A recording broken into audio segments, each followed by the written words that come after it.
Syndicat national des agents permanents, contractuels de l'État et assimilés du ministère de l'Agriculture, de l'Élevage et de la Pêche.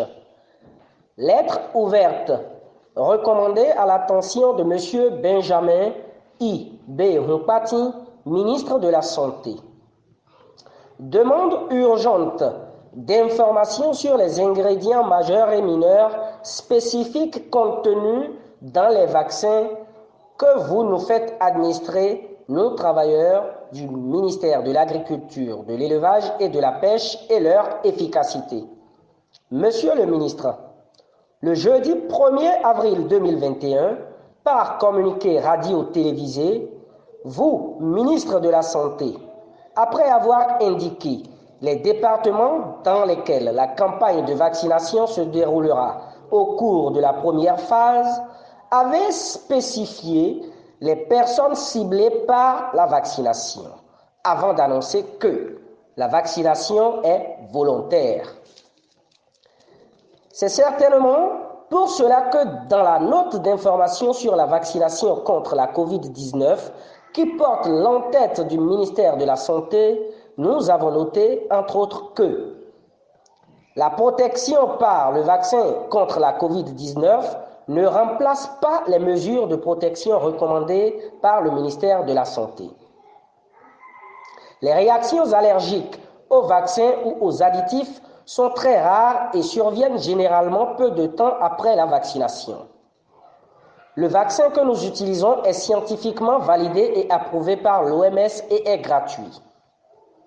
Votre participation est entièrement volontaire. C'est votre choix personnel de vous faire vacciner. Que vous choisissiez de participer ou non à cette campagne de vaccination, vous continuerez de bénéficier de tous les services de centre de santé et rien ne va changer. Même si vous donnez votre consentement aujourd'hui, vous pouvez décider ultérieurement de changer d'avis et de vous retirer. Contre toute attente, à la surprise générale des travailleurs du ministère de l'Agriculture, de l'Élevage et de la Pêche, le Conseil des ministres du mercredi 1er septembre 2021 instaure un pass vaccinal, un passeport sanitaire qui ne dit pas son nom, sans aucun fondement légal, et agite la menace d'une obligation vaccinale à titre personnel pour les personnels de la santé et la suspension de la participation de tout agent de l'administration publique ou employé du secteur privé non vacciné contre la COVID-19, des rencontres, réunions, ateliers, forums, séminaires, etc. sur le territoire national. Dans quel pays sommes-nous? En votre qualité de garant de la santé des citoyens béninois, vous faites circuler par le biais des agents de santé une note d'information sur les lieux de vaccination dans laquelle vous indiquez « C'est votre choix personnel de vous vacciner ». Que vous choisissiez de participer ou non à cette campagne de vaccination, vous continuerez de bénéficier de tous les services du centre de santé et rien ne va changer. Même si vous donnez votre consentement aujourd'hui, vous pouvez décider ultérieurement de changer d'avis et de vous retirer. Au même moment que vous dites que la vaccination est volontaire, vous conseillez certainement au Conseil des ministres qu'on l'impose à une catégorie de travailleurs d'une part, et d'autre part, vous cautionnez qu'on utilise la vaccination comme sujet de discrimination directe ou indirecte. Dans les pays qui se respectent, vous devez normalement déposer votre démission comme preuve de votre non-disponibilité à orienter les populations dans leur choix de santé. Que nous conseillez-vous? Alors, et sur quelle base? Pour le SINACE MAEP, il est temps de dire stop aux excès de la gestion de ce que vous appelez crise sanitaire. C'est pourquoi nous disons non à la discrimination des travailleurs en fonction de leur statut vaccinal, non à la violence du secret médical, non à la violation du secret médical, non à la vaccination obligatoire à titre personnel. Il est important que vous, ministre de la Santé, informiez suffisamment les travailleurs pour qu'ils sachent exactement à quoi s'en tenir quant à l'expression de leur choix, car la méthode utilisée pour inciter à la vaccination contredit l'un des principes fondamentaux de l'état de droit selon lequel nul ne peut être contraint à faire ce que la loi n'ordonne pas. La vaccination contre la COVID-19, cet acte médical n'étant pas et ne pouvant pas être obligatoire en population générale, aucune discrimination en fonction du statut vaccinal des personnes ne peut être légitime. À cause de vous, Monsieur le ministre de la Santé, en complicité avec vos collègues du gouvernement, il est exigé aux travailleurs du Bénin en général et à ceux du ministère de l'Agriculture, de l'Élevage et de la Pêche en particulier, la copie de leur carnet de vaccination contre la COVID-19 avant même la signature des ordres de mission. Quelle violation du secret médical! À cause de vous, certains responsables des structures du ministère de l'Agriculture, de l'Élevage et de la Pêche envoient des messages par mail ou par WhatsApp ou des courriers à l'attention de leur personnel en indiquant qu'ils ne les accepteront pas non vaccinés aux rencontres. Certains travailleurs ont même été renvoyés des ateliers par les autorités pour n'avoir pas présenté leur passe vaccinal. À cause de vous, le directeur national de la médecine hospitalière, par la note circulaire numéro 0456-MS-DC-DNMH-SEH-S du 24 septembre 2021 et de façon unilatérale a exigé que les gardes malades n'auront désormais accès à l'hôpital que sur présentation de leur carte de vaccination COVID-19. Contrairement au contenu de la note d'information du ministère de la Santé évoquée plus haut, dans quel document juridique du Bénin, dont la langue de travail est le français, avez-vous vu parler de passe vaccinal qui est un terme anglais? Ce procédé est bien entendu illégal et sera bientôt dénoncé comme un abus de pouvoir auprès des juridictions compétentes. Notons enfin que, d'après cette mesure du gouvernement, l'autorité hiérarchique va devoir s'enquérir des données qui relevaient jusqu'à présent du secret médical en violation de toutes les règles jusqu'à présent en vigueur. Le SINA-CEA-MAEP ne peut admettre une telle dérive. Jusqu'où iront les entorses au principe si on en tolère une seule? Devra-t-on révéler à l'employeur, au supérieur hiérarchique, son état de santé pour pouvoir exercer son emploi? Que fera-t-on de ceux qui ont des contre-indications médicales à la vaccination? Revenons à la raison. Monsieur le ministre, comme dans la note d'information sur la vaccination contre la COVID-19 évoquée plus haut, vous n'avez pas indiqué clairement les vaccins utilisés au Bénin et qu'il est écrit: les réactions allergiques aux vaccins ou aux additifs sont très rares et surviennent généralement peu de temps après la vaccination. Nous avons fait quelques recherches sur 4 vaccins dont nous entendons parler.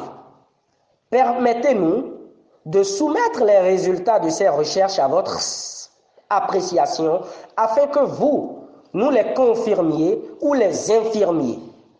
Ces résultats sont tirés de l'article de l'équipe de recherche du docteur Robert Oignon, docteur en biochimie de la coagulation sanguine pathologique depuis 1995, qui a identifié les ingrédients majeurs et mineurs spécifiques contenus dans le vaccin Pfizer, le vaccin Moderna, le vaccin AstraZeneca, le vaccin Janssen, en utilisant divers tests scientifiques, anatomiques, psychologiques et fonctionnels pour chaque vaccin SARS-CoV-2 19. Tableau des ingrédients majeurs et mineurs spécifiques contenus dans quelques vaccins anti-Covid-19. Selon le type de vaccin, je dirais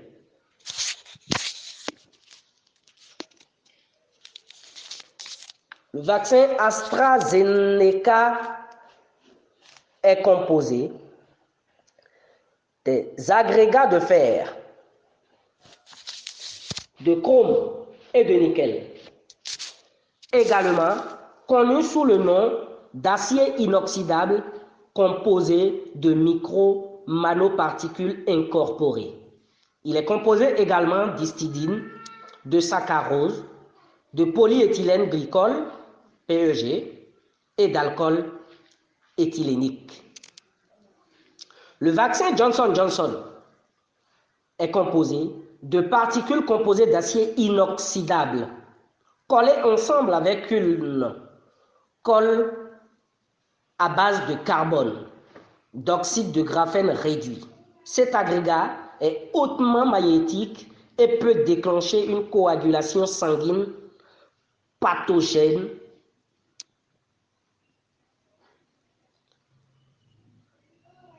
Cet agrégat est hautement magnétique et peut déclencher une coagulation sanguine pathologique et l'effet corona ou l'effet protéine en pointe créé par la dégénérescence de la membrane cellulaire due aux interactions avec d'autres dipôles.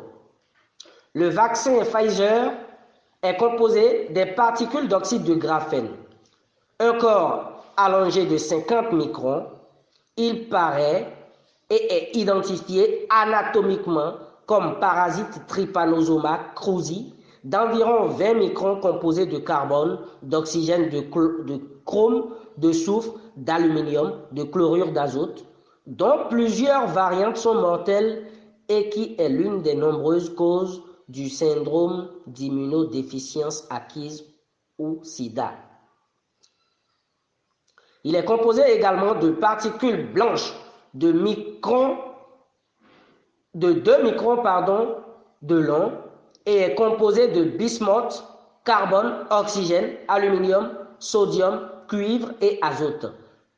Également un débris de 20 microns de longueur contenant de carbone, de l'oxygène, du chrome, du soufre, de l'aluminium, du chlorure et de l'azote.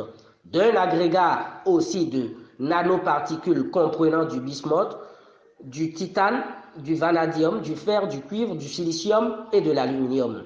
Un agrégat organique avec des nanoparticules de bismuth, de titane, de vanadium, de fer, de cuivre, du silicium et d'aluminium.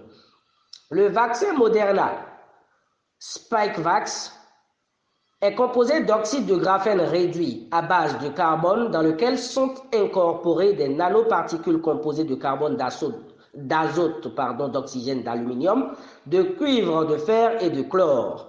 Il est aussi composé de composites d'oxyde de graphène dans lequel sont intégrées des matières organiques et non organiques. Composite de nanoparticules d'oxyde de graphène réduit, composé de carbone et d'oxygène avec des nanoparticules d'azote, de silicium, de phosphore et de chlore mélangés à des agrégats remplis de nanoparticules de silicate d'aluminium. Corps étranger composé de carbone, d'azote, d'oxygène, de silicium, de plomb, de calcium et de sélénium cytotoxique et génotoxique. Également, il est composé de nanopoints dans l'oxyde de graphène. Tout ça est tiré du site du docteur Robert O. Young. En tant que droit de l'homme, régi en vertu du droit international par le Code de Nuremberg de 1947, l'information sur les ingrédients spécifiques du vaccin est essentielle, requise et nécessaire à connaître pour que tout humain de n'importe quel pays au monde puisse prendre une décision éclairée quant à son consentement ou non à l'inoculation du SARS-CoV-2-19. Or, nous ne savons pas si Dr. Young a raison ou pas. C'est pourquoi, dans la perspective d'être suffisamment informé avant de pouvoir opérer un choix, le SINASEA MAEP voudrait que vous nous indiquiez par écrit et avec une méthodologie claire les ingrédients majeurs et mineurs spécifiques contenus dans les vaccins que vous nous faites administrer au Bénin, tout en indiquant le bénéfice que nous avons ou le risque que nous courons à nous faire injecter un produit qui contient un quelconque de ces ingrédients. Par ailleurs, le professeur Cyril Cohen, immunologue, professeur à l'université Bar-Ilan de Tel Aviv et membre du conseil consultatif sur les essais cliniques des vaccins contre la COVID-19, déclarait le 1er septembre 2021 que la protection vaccinale contre la contamination au coronavirus baisse beaucoup dans le temps pour les personnes vaccinées. Il admet que, malgré la vaccination, il y a une baisse de l'immunité. La protection vaccinale après 2 doses baisse. Personne sur Terre n'a d'expérience avec le vaccin ARN à long terme. Au regard de tout ce qui précède, si vous refusez de nous répondre, alors que vous encouragez l'injection de ces produits, vous acceptez être implicitement comptable de leur méta entretenu autour de la composition des vaccins et de l'efficacité des vaccins, et de ce fait, vous êtes personnellement et individuellement responsable des risques auxquels sont exposés les travailleurs qui se sont ou qui se seront fait injecter ces produits sans en connaître ni la composition ni l'efficacité à long terme. Espérant une prompte réaction de votre part, nous vous prions de recevoir, Monsieur le ministre, nos salutations respectueuses. Pour le bureau exécutif national du SINASEA MAEP, Anissé Semevo Sanyidjo, le secrétaire général. Je vous remercie.